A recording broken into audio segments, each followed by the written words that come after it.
I'm Rabbi Ammi Hirsch of the Stephen Wise Free Synagogue in New York, and you're listening to In These Times. Watching Israel's war with Hamas unfold from his living room, Eylon Levy was surprised by the government's ineptitude in the international media. So he decided to volunteer his expertise. On day 3 of the war, I said, I have a background in media, so I'm going to do media. I set up a pile of books in my living room, put the laptop on top, and I tweeted, I'm a former advisor to the president and I give media interviews.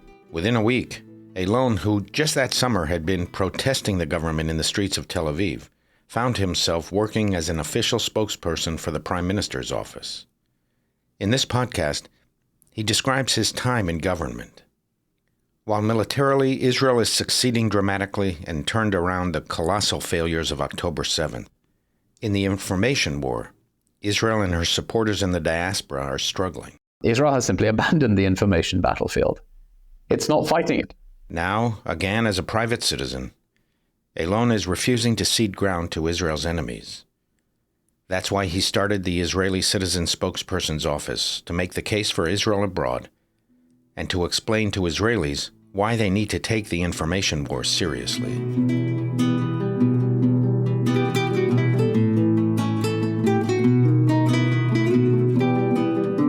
Eylon, thank you for coming on today, and welcome to In These Times. Hello, Rabbi Ammi. It's good to be here. I don't think we've ever met, but I've met you online and in various media outlets for a long, long time and admire your work.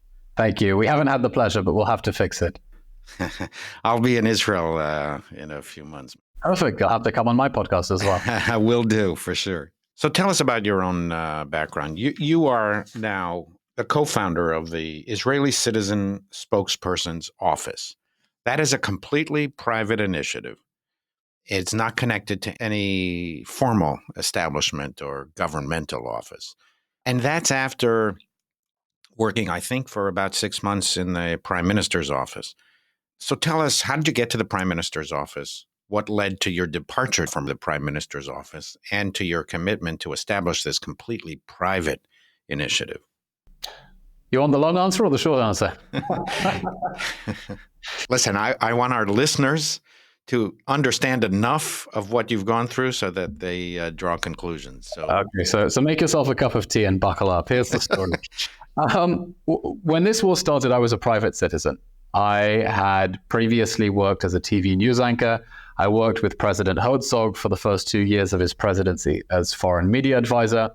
But I was taking a break over the summer of 2023, a summer in which, like most of Tel Aviv, I participated regularly in the protests against the government on Kaplan Street in Tel Aviv every Motzei Shabbos.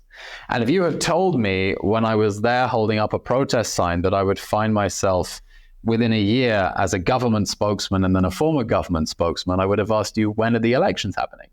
It would have been unthinkable. Because the protests were essentially anti-government protests over the judicial reform. Over the judicial reform, over the presence of Ben Gvir and Smotrich in the military, over what the ultra-Orthodox parties were doing to our country and its liberal character. Huge protests against this government. You consider yourself a liberal? Do you define yourself in those categories? Liberal means something a little bit different in the United States. But yeah, absolutely. I see myself as part of liberal Israeli society. Mm-hmm. It would have been unthinkable. But then the unthinkable happened. We woke up at 6:30 in the morning on October 7th to find that we had been invaded by terrorists, by death squads sent in to massacre and kidnap everyone they could find. And Israeli society kicked into action. And there was just a total mobilization of the home front, everyone doing whatever they could.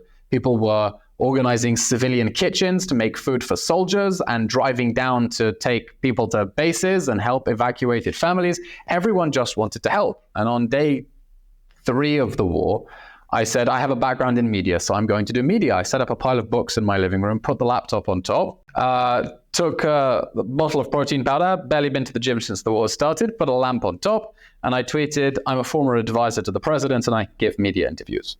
I did that for day 3, 4, 5 of the war. And then on day 5, I got a phone call from a well-known publisher in Israel, Rotem Sela, who runs the Sela Meir publishing house that recently published Netanyahu's autobiography. And he said, Eylon, the Prime Minister's office doesn't have a foreign media department. So I'm setting one up.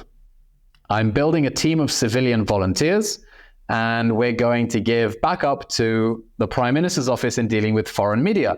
Do you want to be involved? I said, doing what? He said, what can you do? I said, I've been giving interviews for the last 2 days from my living room. He said, do you want to do that from the Prime Minister's office?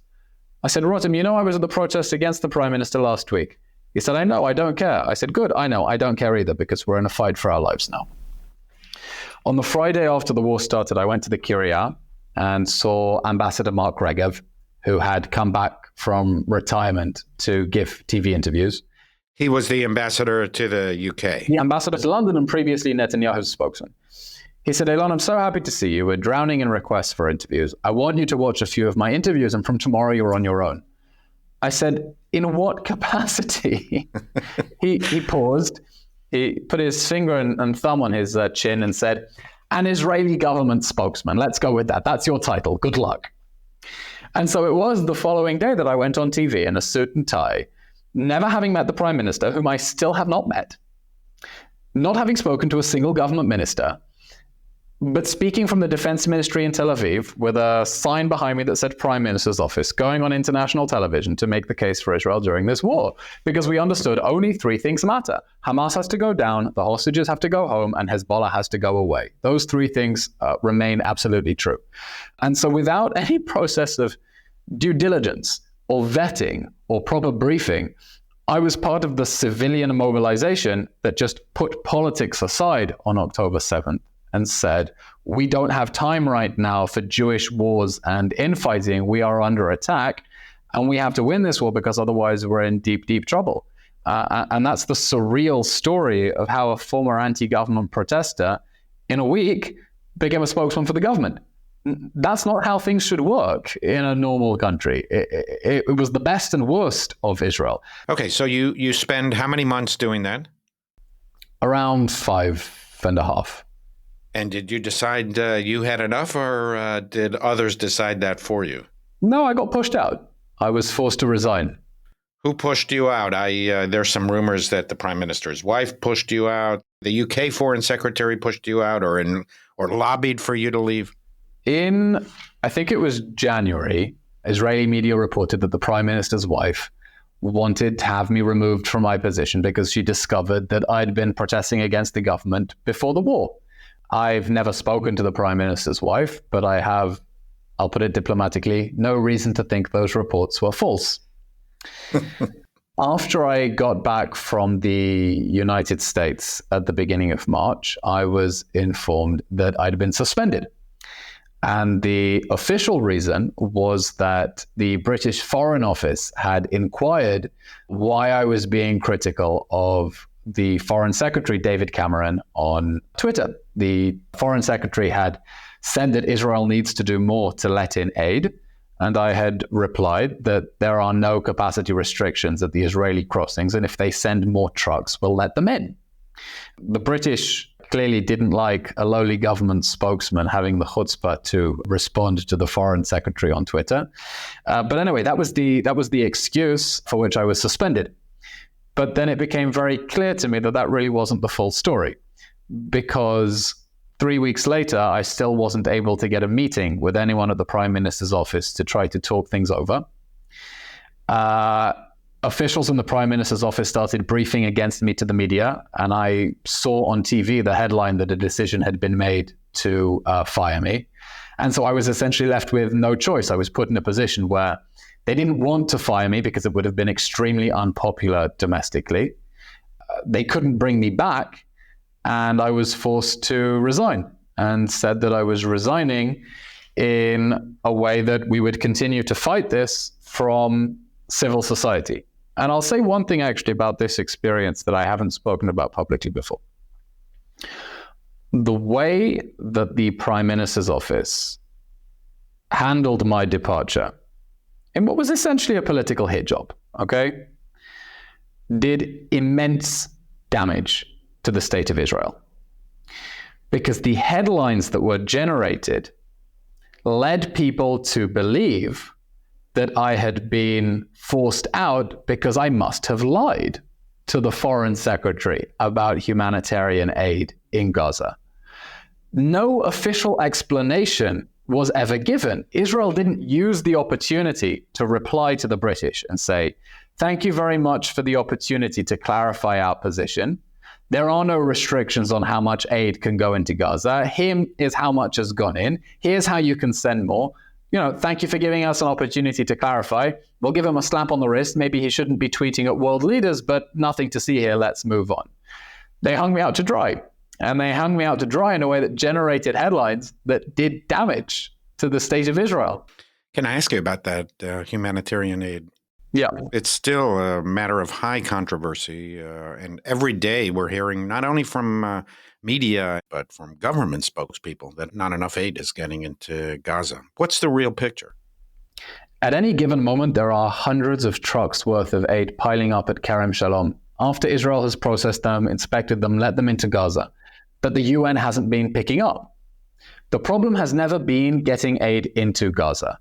It's getting it around Gaza.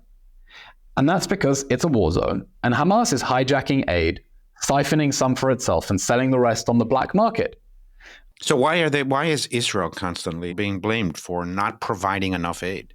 I mean, just look at the numbers. Over 1 million tons of aid have entered Gaza since Hamas started this war, on board over 53,000 trucks. Israel has, in fact, added crossings since the beginning of the war. Not only Kerem Shalom, but also new gates in the north, airdrops, and an access route by sea. Israel has repeatedly told allies, send as much aid as you want, we will let it in. But look who they're getting their information from all the NGOs that have never really condemned Hamas, never held it accountable. And it's because they agree with the Palestinian narrative and the Palestinian cause. And they themselves are part of this information war against Israel. I must tell you, Eylon, it's a matter of deep frustration here in the West because, the impression is Israelis are not letting in enough aid, and that's being extended then into an argument that they want to starve the population and so on and so forth. And what you're telling us, and you have direct information on this, what you're telling us is Israel is letting in as much aid as the international community wants to send in. Yes. And it is just so deeply frustrating to have a different impression going on in the West. But it's not getting shifted around inside Gaza. That's the problem, okay? UNRWA is a Hamas front. It's allowed Hamas to steal aid, siphon it off, hasn't said anything about it. So Israel tried other ways. It tried to activate the Gazan private sector until it found out how much Hamas was stealing by taking commission from it. There's talk now maybe of allowing in private military contractors to distribute the aid. Aid is rotting in the sun because the UN isn't picking it up, and it's always easier to blame Israel than to take responsibility for not doing their job properly. Israel approved the UN bringing in dozens more trucks into Gaza. They didn't order the trucks to do the distribution inside Gaza. They're struggling to distribute the aid, and they're blaming it on Israel instead. Look, the fact we're talking about aid going in through Israel's crossings is itself absurd, because Israel's obligations under international law are to facilitate the provision of aid by third parties, as long as Hamas isn't hijacking it, and it is hijacking it. Feeding Gaza is not Israel's responsibility. There is also a border crossing with Egypt, which decided to shut it. And so it's incredibly frustrating that people will blame Israel rather than the terrorist organization that is hijacking aid, selling it at a premium to people inside Gaza. One of the big problems has been criminal gangs looting the trucks sometimes to get the cigarettes that have been smuggled inside them. By the way, I think the UN published a report a while ago explaining that one of the obstacles to delivering aid is the breakdown of law and order. What that means, between the lines, is that the Hamas regime is no longer providing protection and that there is looting of trucks, and an effective solution hasn't been found for that. So instead, as always, it's easier to scapegoat Israel, even though Israel lets in as much aid as the international community sends. If it gets to the crossings and it doesn't have contraband on it, it's let in.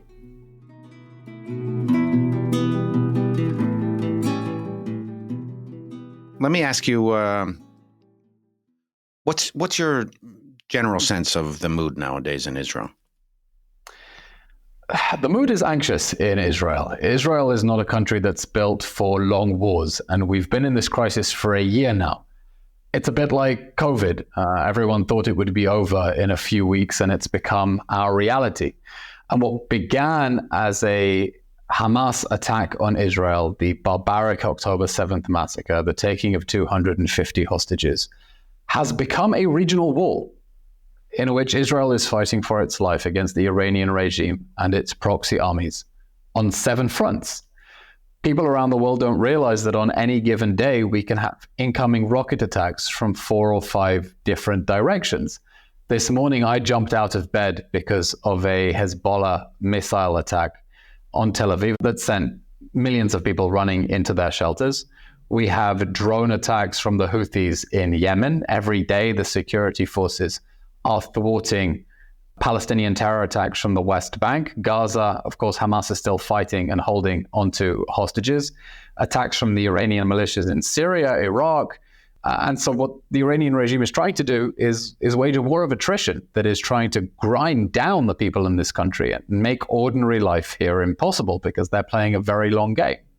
Israeli society is strong, it's resilient, but there's also a sort of a steely weariness about still being stuck in this situation.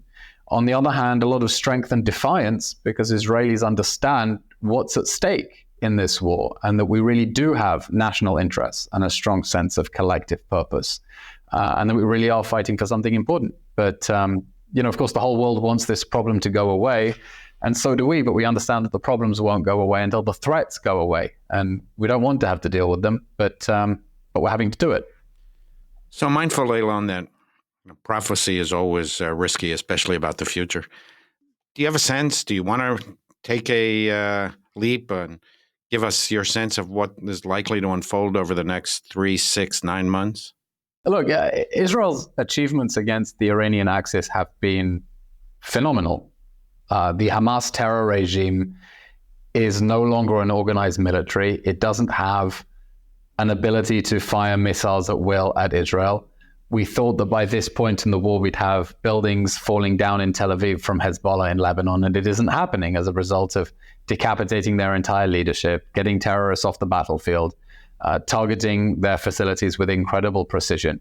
Israel has significantly degraded the terrorist threats on its borders. And the question now is, what happens with that, okay? When Hamas and Hezbollah are on their knees, is the world going to help them back up to their feet? Or is there an understanding that in order to preserve peace and prosperity in the Middle East, those Israeli military achievements need to be codified, made permanent? Because otherwise we're going to end up in the same cycle. If Sinwar's successor takes power in Gaza and Hezbollah is allowed to creep up back to Israel's northern border because UN peacekeepers continue to do nothing, the clock will only start ticking towards the next round. We are increasingly finding ourselves in direct collision with the Iranian regime, which is behind all these proxy armies surrounding Israel. And again, it's a question about how the rest of the world is going to act. If the rest of the world is serious about containing Iranian aggression, then we will see the Iranian empire continue to be rolled back. If we see pressure on Israel to allow Hamas, Hezbollah, and the Iranian regime to regroup, rearm, and plot the next October 7th massacre, then we're going to be in a negative trajectory. It's not just a question about how Israel is going to act, how its enemies are going to act. It's about how our allies, how the rest of the world is going to act, and whether they're going to put pressure on Israel to return to the reality of October 6th or take serious action to correct the mistakes that led to October 7th. And that's at most a 50-50 proposition. The international allies have never demonstrated the kind of commitment in collaboration with Israel that would prevent, for example, Hezbollah from returning to the border or Hamas reconstituting. Maybe the events of the last year have stiffened the spine of some of Israel's Western alliances. And by the way, disagree with me if you want, but you foresee a possibility, at least, that in the summer of 2025, we might be more or less in the same situation, this war of attrition, hot war, ballistic missiles flying above Israel. Is that right? I certainly hope not. Israel has an interest in bringing this war to a speedy conclusion, but not a speedy conclusion that starts the clock ticking to the next war. It will want to continue destroying and degrading Hezbollah's infrastructure so that hopefully by next summer, either there is a peacekeeping force with teeth that will keep Hezbollah away from the border, or it will have lost the ability to keep firing. And I think the defense minister said that Hezbollah is already down to about a third of its pre-war missile stockpile, which is fantastic news. But there are new threats. The threat of drones, for example, something new in this war, sending people running into bomb shelters. Sometimes they crash through. Recently, we had the biggest mass casualty event since October 7th from a Hezbollah suicide drone from Lebanon. And Israel's enemies have an interest in keeping up a war of attrition. One missile every morning that sends the whole country running into the bomb shelters. And global policymakers who want to bring us to genuine peace and prosperity need to take responsibility for how we got here in the first place. Israel is certainly learning lessons that we cannot afford to allow monstrous terrorist armies to grow up on our borders and then hope that they can be deterred. Because when they can't, you end up with the October 7th massacre and tens of thousands of people displaced. And we're in this situation in Lebanon because the UN failed. The UN failed. International diplomacy failed. The Security Council failed. The UK failed. The US failed. France failed. The organ responsible for overseeing UN peacekeepers sat by as those peacekeepers allowed Hezbollah to build military fortifications right next to UNIFIL positions. Why is Israel having to act so close to UNIFIL positions? Because that's where Hezbollah deliberately put its military infrastructure, and they did nothing about it. And I think they need to take responsibility for that and understand that Israel is now basically cleaning up the world's mess. You think there's a chance they will take responsibility for this after this painful year? It'll be a year and a half by next summer that something will change. I mean, the UN is not particularly friendly to Israel. The UK government, the place where you came from, is not particularly friendly to Israel. No, I don't think it will change from a position of genuine introspection. If it does change, it will be from a recognition of the raw power dynamics on the ground. Namely, Israel has the upper hand in Lebanon. And if you want Israel's military offensive against Hezbollah to stop, well, then Israel has certain demands, as Barak Ravid reported in Axios, on the terms on which the war is to end. Leaders obviously have an interest in appealing to international diplomacy and international security architecture and then passing the buck off to the next leader, but we're still going to be here. So Israel is in a position to insist that UNIFIL have a stronger mandate, more enforcement mechanisms, and hope that that will be taken seriously within Lebanon as well, that they will be fed up at their country having been turned into an Iranian forward base. And we're hearing some of those voices in Lebanon. And with Hezbollah seriously degraded, there's a chance that they may act to take their country back. Mm. You've been interacting with Western media now since October 7th. Do you want to characterize the level of your frustration? The international media can be extremely frustrating sometimes. We will often see coverage where nothing Israel does is ever right. Journalists who will spin whatever Israel does against it, right? And the famous interview with Kay Burley from November last year, where she asked me whether the fact that we were willing to release 3 prisoners for every 1 hostage meant we attached less value to Palestinian lives. That went viral in Israel and around the world because it resonated with people who feel that sometimes it doesn't matter what we do or what we say, the world will always be against us. But I'm actually not from the people who thinks we should just be complaining about the media all the time and saying it's not fair. I think Israel has to take a share of the blame and the responsibility, which is that Israel has simply abandoned the information battlefield. It's not fighting it. This is a complaint that I've been hearing for decades. First of all, is it true? I mean, you seem to suggest that there's some significant truth in that. And why is that the case? I mean, we like to talk. We're a very talkative people. We're a very rational people. We like to communicate. Why is, I don't even know if we call it hasbara anymore. I don't know what we call it, but I've been hearing these complaints for decades. Look, if you're asking me about this government, it's not like everything else is functioning and this is the only public service that isn't working, right? It's part of a basket of misplaced national priorities. But my question to you is, maybe you disagree with this, but I've been hearing about the lack of what used to be called hasbara, information, for decades now. So if it's true, there seems to be something structural in the framework of Israel's relationship with the international media or with the international community that deprioritizes this part of the national defense effort on the part of the Israeli government or the Israeli people. Israel had a public diplomacy ministry and it shut down a week into the war because there was a war, not despite the war, because there was a war. They decided this is something that we don't need. It's a travesty. I think Israelis have come used to thinking wrongly, the whole world hates us. They're all anti-Semites. It doesn't matter what we say. There's no point even trying to win this battle because we're outnumbered and there are 130 Muslims for every one Jew in the world. So what's the point in even trying to fight this battle? And I think it's a terrible mistake. The impression that I took from my 6 months or so in the Prime Minister's office was that when you talk, there is a receptive ear and people are willing to listen. And you can't expect people to be more pro-Israel than the information they're getting. And you can't expect the information they're getting to be pro-Israel if Israel isn't providing it. So when you do back-to-back interviews and treat it as an information war and be there and go on the offensive and provide timely information and do proper crisis management, you can make a difference. But if you decide we're not even going to fight this battle, then you're not going to. And at the beginning of this war, Israel put together this, response out of nothing to deal with international media. But since then, it's all unraveled. Part of what I'm doing, I wear two hats now. In English, I'm making the case for Israel around the world. In Hebrew, I make the case for the world. I try to convince Israelis why it is important to take this seriously and that we still have friends, we still have allies, but they don't understand why we're not speaking up for ourselves. Can you, in a nutshell, tell us why you think it's so important to do?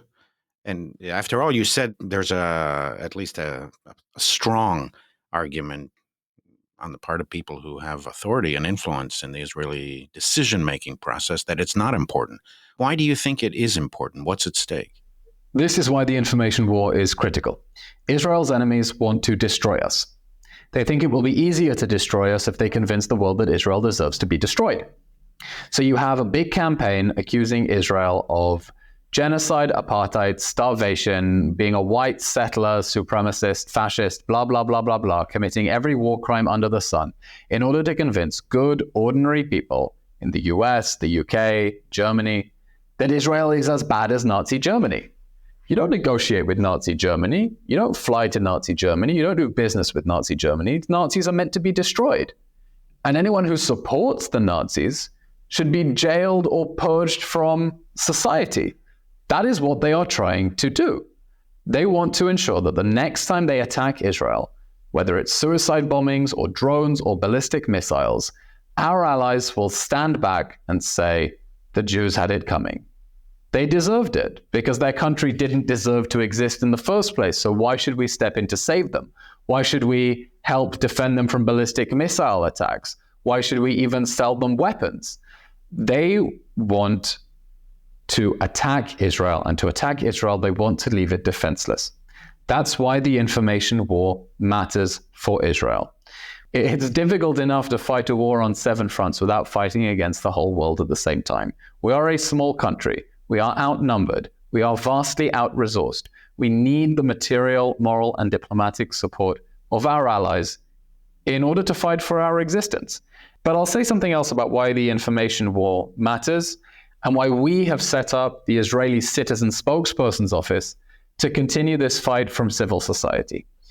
It's not just about Israel having the weapons and the support that it needs to fight against enemies on 7 fronts. Where it's really existential is for the diaspora. Because anti-Semitism throughout history, with the exception of the Nazis, always gave the Jews an out. There was a conditional acceptance. If you convert, if you say this catechism, we'll accept you. Turn your backs on your people.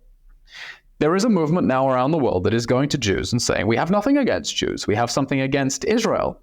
So if you keep your heads down, or even better, join us and attack Israel, we'll accept your Jewish institutions and schools and synagogues. Just be against Israel. And it puts Jewish societies and communities in a trap. And I know that you've spoken so powerfully about how the Reform community in the United States is experiencing it. And you've come under a lot of attack, particularly from young Jewish radicals on that issue, who take that trap, who take that conditional get out. And we think that in order to fight against anti-Semitism, in order to fight against the movement that is trying to squeeze Jews out of society in the West, you need to tackle at root the increasingly deranged lies that are fueling that anti-Semitism. We want to empower diaspora Jews through the content that we produce at the Citizen Spokesperson's Office to stand up for Israel and shut down the lies, instead of thinking that the way they need to deal with this pressure is to turn their backs on Israel, because it's going to continue chasing them and they won't be left safe. So how do you think we're doing in this information war, both before October 7th, but especially since October 7th? We've regressed. At the beginning of this war, Israel built some international media response, okay, together with Ambassador Mark Regev, Tal Heinrich, Avi Hyman, the other spokespeople of the PMO. We did about 1,000 TV interviews in the space of the first 6 months of the war. Peter Lerner and Jonathan Conricus did another 1,000 from the IDF. None of that exists anymore. And it's a crying shame, because the lies against Israel are going unchallenged in the media. What I say here on Israeli TV is, how is it possible that every day a spokesperson for UNRWA or UNICEF goes on the BBC, CNN to talk about the situation in Gaza from their perspective, and no one from Israel is picking up the phone and saying, we demand a right of response. We also want to be interviewed. There is strategic territory that we're abandoning, unfortunately.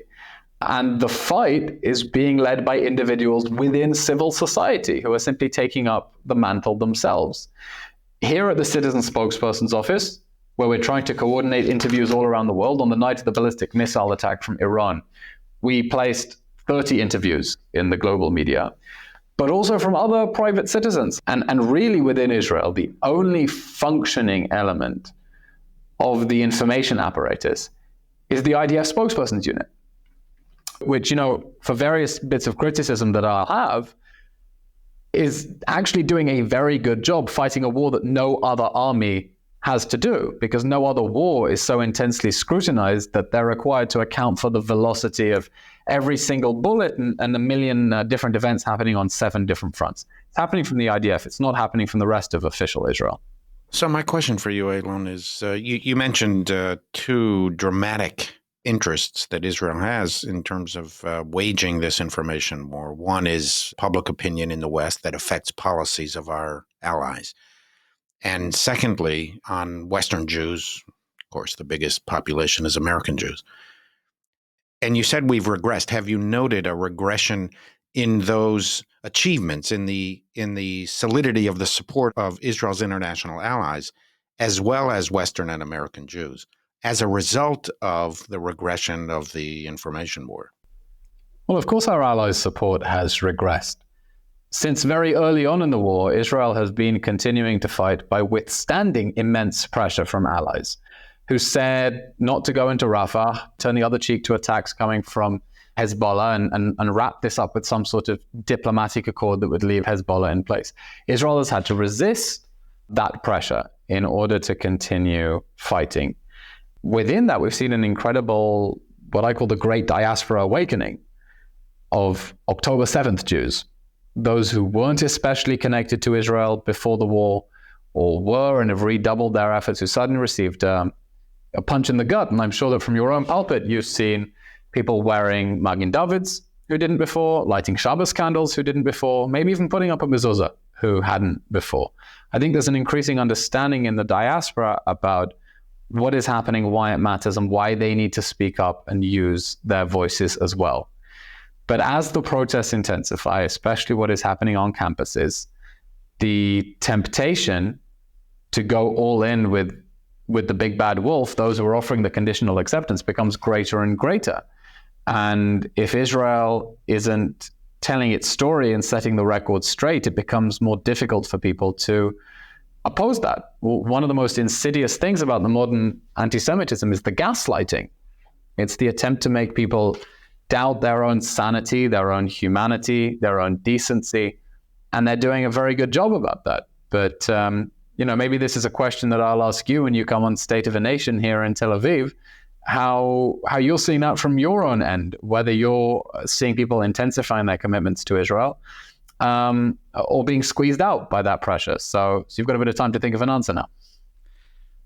I'll give you a heads up. We're seeing both, as you yourself indicated, but I'll be happy to talk about that further. Excited to talk to you about it. Two quick questions before you have to go. You studied both at Oxford and Cambridge. You're British. Have you been back to Oxbridge? And how do you assess the atmosphere on campus? Not since the beginning of the war. The situation on campus is extremely problematic because this is the formative experience of people who are going to be journalists in 5 years, senior advisor to politicians in 10, members of parliament in 15, and the prime minister in 20 years. And Israel is being bundled up axiomatically as being on the wrong side, as being an oppressor, as something that you can't even open up a discussion about it.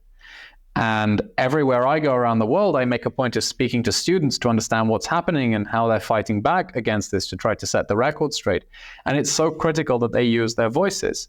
I visited Harvard just a few weeks ago, and the inimitable Dara Horn, author of People Love Dead Jews, made the excellent point that sometimes people are just waiting for someone to speak up and use their voice. And that person may be you. You don't know who in that room secretly agrees with you and is just waiting for someone to say it. And that speaks to the importance of Jewish students using their voices to speak up for Israel and Jewish communities so that Israel doesn't get branded as this evil genocidal regime, that the lies that are being told about Israel don't become the baseline of people's common knowledge about Israel. But we clearly have a problem of deep intellectual rot in elite institutions. I think it's partly to do with the fact that Israel just doesn't fit into anyone's mental models or paradigms. And so they try to shoehorn it into the narrative they have about the world, about oppress or oppress, and they put Israel on the wrong side of that. And I'm glad that we're seeing real pressure against them. In the US, the wave of Title VI lawsuits against the universities, donors who are pulling their funding, but it's not enough. We need Jewish students to be building alliances on campus and explaining how the pro-Palestinian movement is disruptive, harmful, advocating for forces that go against the most deeply held values of the mainstream of student society, and not let the bullies on campus rule the schoolyard, essentially. In some of your debates and polemics in the media and on television, you debated with a man named Mehdi Hassan, who I think the exposure was many millions of people who saw that on YouTube and various other platforms. How was that experience, and what did you learn from that? It was about as pleasant as root canal surgery without an anesthetic, but sometimes a surgical intervention is necessary. Look, I really didn't want to do this debate. I almost had to be bullied into it. And what convinced me to do it was that I've spent the best part of the last year telling Jewish students, you are not just Gen Z, you are Gen Zionist. Being a Zionist means standing up to the bullies. And when I had an opportunity to take on a bully, I said, if I don't take this opportunity, if I chicken out of it, I can't look myself in the mirror. I wanted to put on record the case for Israel's conduct in this war that's been forced on us. But more importantly, to inspire Jewish students to stand up and say, if guys my age can fight Hamas terrorists on the battlefield in Gaza, and I can face Hamas's leading propagandist on the debate stage in New York, you can take on the Hamas fangirls on your campus. You've got this. This is on you. This is on us. It's on the young generation. It was unpleasant because he's a bully, because his approach to debating is to challenge your character, your integrity, call me a sociopath. He wrote a book on how to win a debate, right? In the book, I didn't read it. I mean, how to win nearly every argument, because Douglas Murray and Natasha Hausdorff tore him to pieces. But it's based on not actually engaging with the difficult questions. And I hope that people who listen carefully to the debate, he will, gish gallop and throw out a million accusations, more than you can possibly respond to, but never actually engages with the core of the question, okay? You say that October 7th doesn't justify Israel's actions. What does October 7th justify? What would you have had us do? And if his response is, well, all you could have done is gone in and arrest Sinwar, then it shows that he just doesn't have any serious answers and doesn't want to engage. I mean, the motion itself was problematic, okay? Even before we talk about the audience and the moderator. I wanted to have a debate about whether Hamas should surrender. I wanted to have a debate about whether we should defund UNRWA. I don't know whether he vetoed the motions or Open to Debate vetoed the motions. This was the motion there was, but it meant that it was asymmetric. Because I had something I had to defend, he had nothing he had to defend. He could at any point say, well, Hamas shouldn't have done that. As if it was, a mistake. They had a bad day, but didn't have to provide any productive, constructive feedback on what Israel should have done given that situation. He could simply appeal to people's emotions and throw a lot of mud around. But again, I ended that debate with a feeling of a slight missed opportunity, because I had several zingers and arguments that I wanted to make and didn't quite land. But I really hope if there's one thing that the debate achieved, it's to inspire Jewish students to stand up and be counted and say, even if they're going to shame you on social media. I mean, you just search for the debate on YouTube, and most of them are people making videos saying, Mehdi Hassan humiliates or rips apart or whatever. Come and get me. There's nothing you can say. I care about it. And if I can help Jewish students develop the same thick skin, dayenu, I've done my job. So my last question to you, and it's related to your answer just now. Do you have a message for American Jews?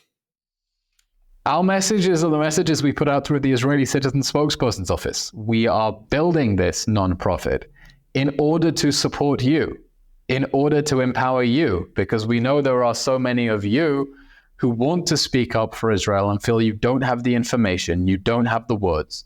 So we're producing content that we hope will give you the words and information and the sound bites to feel empowered to speak up. Because the connection between Israel and the diaspora is so important, between the Jewish diaspora and the Jewish state. The enemy is trying to divide and rule us. When people play this game of saying, there's Israel and there are Jews and they're different and don't conflate them. Maybe some of them think they're being nice and good, but what they're saying is there are good Jews and there are bad Jews. Good Jews keep their heads down or protest Israel. Bad Jews are the ones who speak up for their cousins and neighbors who are under attack on 7 fronts. And there is a lot of pressure on people to simply take the out and keep their heads down. And we're saying, no, you have to be bad Jews, quote unquote.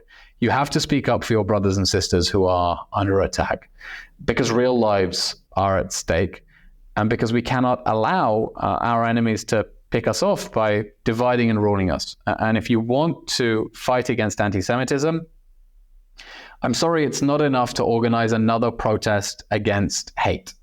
You need to tackle the lies that are fueling the hatred of Israel and then fueling the hatred of anyone who is associated with Israel.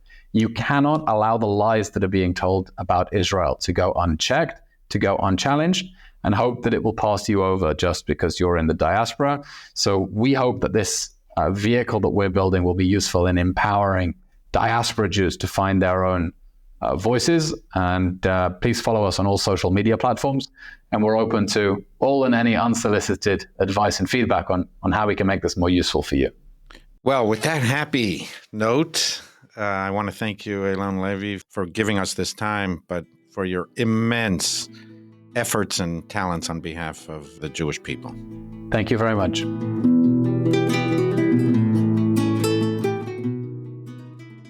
As we are in the midst of an intense, anxious electoral season, when passions are so high and the stakes seem so dramatic to us, in speaking with Eylon and absorbing his interaction with Israeli politicians, I was reminded of the basic reality that Israeli society, the Israeli people, are so much better than their government and political representatives.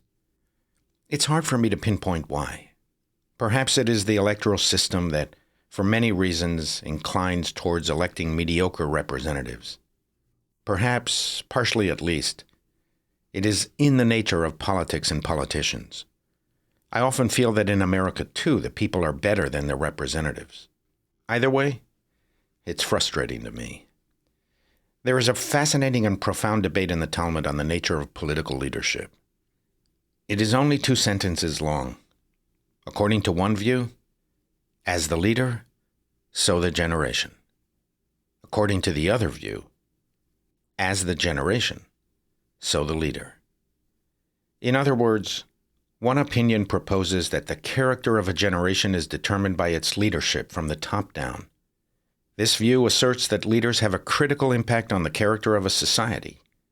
Our civilization will be good or bad, moral or immoral, our policies will be decent or indecent, in large part as a result of the character and policies of those who lead us. The other opinion proposes the opposite. It is the character of a generation that produces its leadership from the bottom up. In other words, you will get what you deserve. Good leaders are reflections of a good and decent society, and bad leaders are the products of a society gone wrong. For years now, but especially since October 7, 2023, I have felt strongly that Israel deserves better than its political representatives. The Israeli people are amazing. So many simply dropped everything on October 7th and volunteered any resource, expertise, or skill available to them towards the collective war effort. In the past year, there are reservists who have served dozens and even hundreds of days in the IDF, leaving their families and businesses to defend the country. Countless civilians devote much of their day, every day, to help in any way they can. This is what Eylon Levy did, in the middle of a war described by many as existential. While the government continued down its narrow, cutthroat political ways, bless them, they can't help themselves. Eylon decided that if the prime minister, or his wife, or who knows who, wanted him out, he would simply do what he does best as a volunteer. And what an impact he made and continues to make. I resonate with what he told us. You never know who is listening to you, and who is waiting for you to voice your views that gives others courage and confidence. You never know how your words impact on others. I've had that happen to me many times. People who approach me, sometimes years later, and recall in vivid detail something I said which I long ago forgot. I've spent a lot of time with politicians. I am not skeptical or cynical about the political vocation.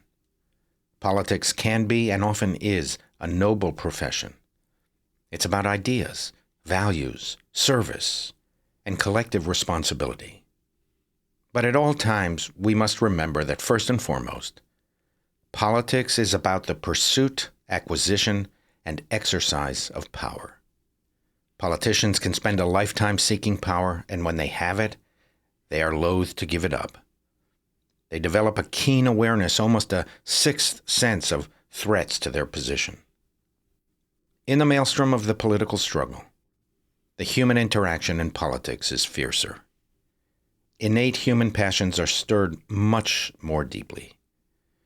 The fights are more ferocious, even if they conform outwardly to proper democratic standards. There is an acceptable way to stick the knife in someone or ruin their professional lives. Even if done in a genteel fashion, it's still a form of combat. It's still the impulse to devastate and destroy the other guy, although it's better than the physical violence that characterized so much of human history. The successful leaders in democracies are the ones who master the political process. They fight better, they're more aggressive, more able to withstand human combat in democratic form, and often even have a zeal for it. Their passions are more intense, but they learn to master them better. The successful ones are the ones who are smarter and more driven. They have, in Shakespeare's words, vaulting ambition, which overleaps itself and falls on the other. Jewish tradition emphasizes, Gadol ha'ish, Gadol ha'yetzer. The greater is the person, the greater his impulse for power, domination, fame, adulation. But let us remember, especially during this election cycle in America, that in the end, great political leadership is about the capacity to inspire, to awaken the better angels of our nature. Exceptional political leaders inspire us to rise above our own self-interests and consider the interests of others. Time after time, history demonstrates that the people will follow true leaders. We follow them on the battlefield. We follow them in the political arena. We follow them in the boardroom, the classroom, the operating room. We follow them because of the way they make us feel. They make us feel better about ourselves. They give us hope. They instill confidence. They remind us of who we can be, what we can be, and how we can be. Their motto is always, after me. Even if it puts me in harm's way, I am first. Follow me. And we do. We follow these leaders voluntarily. Willingly, we cede them authority because we trust them. We want to be better. We do not want to live preoccupied and absorbed only with our needs. We want to make a difference, to count for something. We want leaders to lift us up from the numbing drudgery of daily life and to awaken us to our fullest possibilities. We want leaders who can make us better. We want leaders who can help us recapture our prior enthusiasm for good and our youthful confidence in ourselves and in others. As the generation, so the leader. As the leader, so the generation. Who are we? Until next time, this is In These Times.